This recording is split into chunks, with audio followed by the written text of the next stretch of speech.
प्यारे विद्यार्थियों, आप लोग हमारे साथ अपने चैनल पर आओ सीखें भूगोल में हैं। और जो विद्यार्थी प्रतियोगी परीक्षाओं पे तैयारी कर रहे हैं, ये टॉपिक उनके लिए भी महत्वपूर्ण है, ध्यान देंगे वो लोग भी, है ना। सभी लोगों को मेरा नमस्कार। हमारे एक मित्र भी हैं, टेक्निकल डायरेक्टर, आज हमारे साथ में मरावी जी, श्री सतवंत मरावी जी हैं, मॉडल हायर सेकेंडरी स्कूल में उच्च माध्यमिक शिक्षक।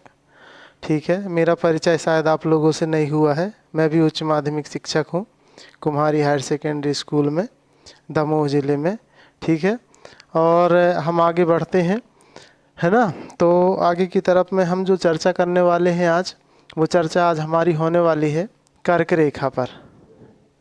कर्क रेखा और समय मानक रेखा, दो चीज़ों पर हमारा टॉपिक जो डिस्कस होगा आज। समय मानक रेखा, समय मानक रेखा या भारतीय समय मानक रेखा, भारतीय समय मानक रेखा, इसको IST भी कहा जाता है, इंडियन स्टैंडर्ड टाइम। ठीक है, तो कर्क रेखा को आपने सुना होगा पहले कभी, या नहीं सुना हो तो कोई बात नहीं है। देखिए, हमारी जो पृथ्वी है, इस पृथ्वी के संदर्भ में अगर देखा जाए तो जो रेखाएं, पड़ी हुई रेखाएं आपको ग्लोब में दिखाई देती हैं, ये ग्लोब में जो पड़ी हुई रेखाएं होती हैं, ये जो उत्तर में 23.5 डिग्री की अक्षांश रेखा है, ये कहलाती है कर्क रेखा। और नीचे दक्षिणी अक्षांश में 23.5 डिग्री की जो कर्क रेखा हो, वो मकर रेखा कहते हैं इसको।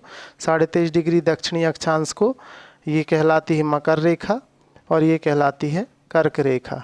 तो हमारे भारत की स्थिति को अगर देखा जाए तो भारत जो है हमारा, ये कर्क रेखा हमारे भारत के मध्य से होकर गुजरती है। इसी संदर्भ में एक मतलब विश्व में एक बहुत ज़्यादा बड़ा देश नहीं है अपना, विश्व में क्षेत्रफल के हिसाब से 7वां बड़ा देश है, 2.4% क्षेत्रफल है भारत का। तो इसी संदर्भ में हम इस नक्शे को यहाँ पर बड़ा बनाए हैं और इसी पे बात करेंगे कि भारत पे कर्क रेखा कितने राज्यों से होकर गुजरती है। ठीक है, यहाँ पर देखें अगर हम, तो भारत में कर्क रेखा बनी हुई है। ठीक है, कर्क रेखा भारत को 2 कटिबंधों में विभाजित कर देती है।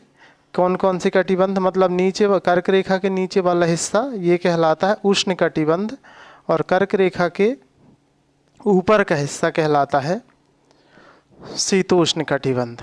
ठीक है, मतलब भारत की जलवायु ना बहुत गर्म है ना बहुत ठंडी है। इसी के कारण से भारत की जलवायु की जब बात होती है तो ये कहा जाता है कि भारत की जलवायु समशीतोष्ण है।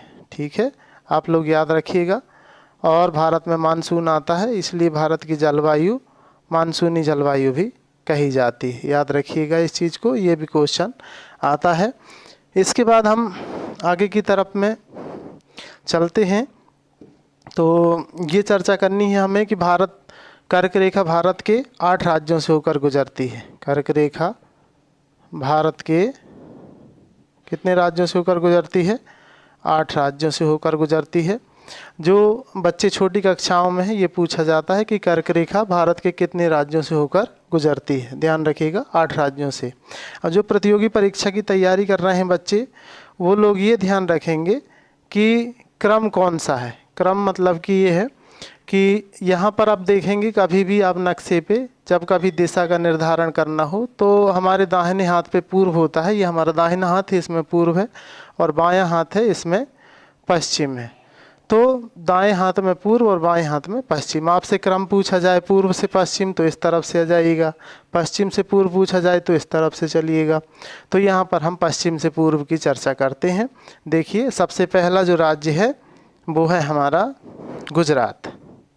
कौन सा राज्य है पहले नंबर पे? गुजरात। ठीक है, याद रखिएगा, गुजरात पहला राज्य है। दूसरा राज्य है राजस्थान। राजस्थान पहला राज्य है गुजरात, दूसरा राज्य है राजस्थान। यहाँ पर बच्चे बहुत कंफ्यूज हो जाते हैं, ये थोड़ा सा हिस्सा जो है राजस्थान का लगता है, बल्कि यहाँ पे महाराष्ट्र का हिस्सा नहीं लगता है, लेकिन कुछ बच्चे महाराष्ट्र कर देते हैं, राजस्थान है, जबकि इसका सही आंसर आएगा राजस्थान। तो राजस्थान से होकर गुजरती है भारत की कर्क रेखा। फिर तीसरा स्टेट है अपना मध्य प्रदेश। तीसरा, चौथा जो राज्य है वो है छत्तीसगढ़। पांचवा जो राज्य है वो है झारखंड। छठवां राज्य है पश्चिम बंगाल, पश्चिम बंगाल। सातवां राज्य है त्रिपुरा और आठवां राज्य है मिजोरम। आठवां राज्य है मिजोरम। याद रखिएगा इस चीज़ को, ठीक है। तो ये हो गया, पहला राज्य हो गया गुजरात, दूसरा राज्य हो गया राजस्थान, तीसरा हो गया मध्य प्रदेश, चौथा छत्तीसगढ़, पांचवा झारखंड, छठवा पश्चिम बंगाल, सातवां त्रिपुरा और आठवां मिजोरम, ठीक है। और इस तरफ से पूछेगा तो पहला में आ जाएगा मिजोरम, फिर त्रिपुरा, फिर पश्चिम बंगाल, झारखंड, छत्तीसगढ़, मध्य प्रदेश, राजस्थान और गुजरात। ये याद रखिएगा, ये क्रम है, ठीक है। पिछले वीडियो में मैंने जहां भारत की सामान्य चर्चा की है उसमें त्रुटिवश जो है मेरे से एक शब्द निकला है कि यहाँ से जो बांग्लादेश है, तो 1947 में विभाजन हुआ था तो बांग्लादेश को पूर्वी पाकिस्तान कहा जाता था। ये चीज़ ध्यान रखिएगा।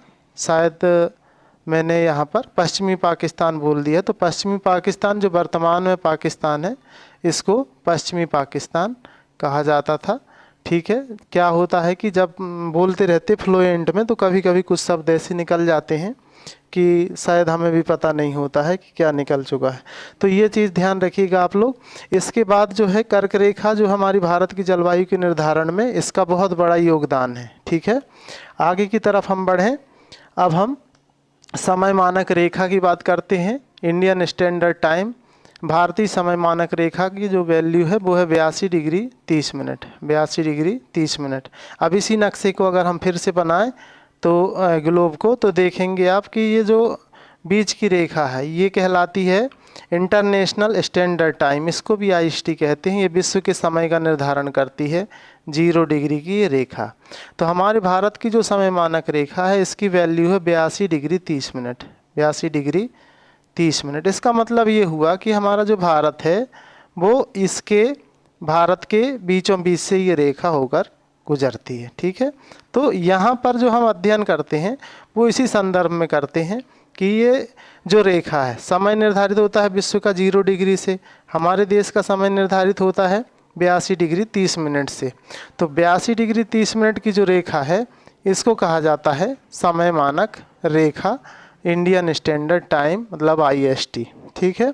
अब यहाँ पे छोटी क्लास के बच्चों के लिए प्रश्न आता है कि IST मतलब भारतीय समय मानक रेखा कितने राज्यों से होकर गुजरती है। इसका आंसर आएगा 5 राज्यों से होकर गुजरती है। लेकिन फिर वही प्रतियोगी परीक्षाओं की जो तैयारी कर रहे हैं बच्चे, उनको ये चीज़ पूछा जाता है कि कितने राज्यों से होकर गुजरती है और इसका क्रम क्या है, तो यहाँ पर भी वही बात होगी। देखेंगे 5 राज्य हैं। पहला राज्य कौन सा है? पहला राज्य है उत्तर प्रदेश, यहाँ पर। दूसरा राज्य जो है अपना मध्य प्रदेश, ठीक है, मध्य प्रदेश यहाँ लगता है थोड़ा सा भाग इसका। तीसरा है छत्तीसगढ़, चौथा राज्य है, देखिए तीसरा राज्य हो गया छत्तीसगढ़ और चौथा राज्य हुआ उड़ीसा, चौथा राज्य उड़ीसा।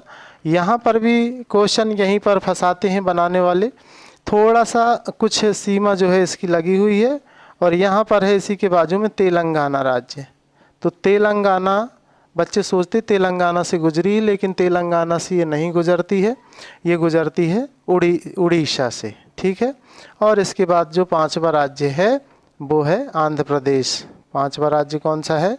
आंध्र प्रदेश, ठीक है, आंध्र प्रदेश। अब ये हिस्सा जो है उत्तर, ऊपर वाला हिस्सा उत्तर, नीचे वाला हिस्सा दक्षिण, ठीक है।